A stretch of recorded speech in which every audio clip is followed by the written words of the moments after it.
Ticket না কেটেই যাত্রী ভ্রমণে বিধায়ক বিতর্কে জড়িয়ে পড়লেন টিটির সঙ্গে। বহরমপুর থেকে কলকাতা যাওয়ার পথে ভাগীরথী এক্সপ্রেসে এসি কোচে যাচ্ছিলেন নবগ্রামের বিধায়ক কানাই চন্দ্র মণ্ডল। সামনের সিটে ছিলেন জলঙ্গির বিধায়ক। অভিযোগ, তিনি নাকি কোনো যাত্রী টিকিট না কেটেই উঠেছিলেন। এমনকি তার পাশে থাকা মহিলাও অন্যজনের নামের টিকিটে তিনি যাচ্ছিলেন। আর তার নজরে পড়ে টিটির। আর সেই নিয়ে শুরু হয় ট্রেনের মধ্যেই বসা ভিডিও, যা ইতিমধ্যেই সোশ্যাল মিডিয়াতে ভাইরাল। নবগ্রামের তৃণমূল বিধায়ক পাশে একজনকে নিয়ে ট্রেনে বসে আসছিলেন, যার কাছে কোনো বৈধ টিকিট ছিল না। টিটি প্রশ্ন করাতে বিধায়ক টিটিকে ভয় দেখানো শুরু করেন। বিধায়কের আচরণে যাত্রীরা তীব্র প্রতিবাদ করেন। বিধায়ক বলেন কোর্টে যেতে।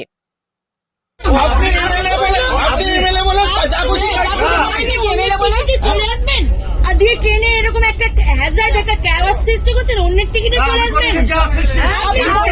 আপনি দেখাতে পারছেন না, আপনি টিটিকে টিকিট দেখান, আপনি হচ্ছেন যথাযথ লিগাল টিকিটটা দেখান টিটিকে, তো দেখান না। আপনার সাথে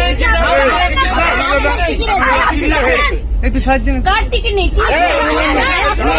কেন নিয়ে টিকিট নেই?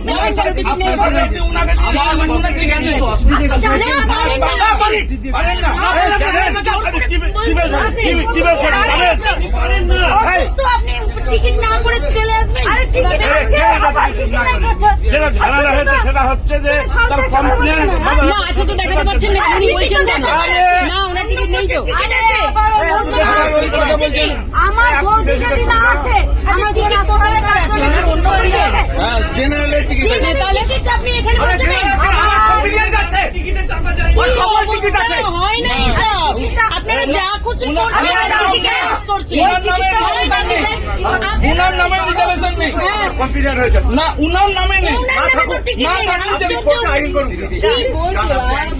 কি কোর্টে আইন কেন কোর্টে যাবো?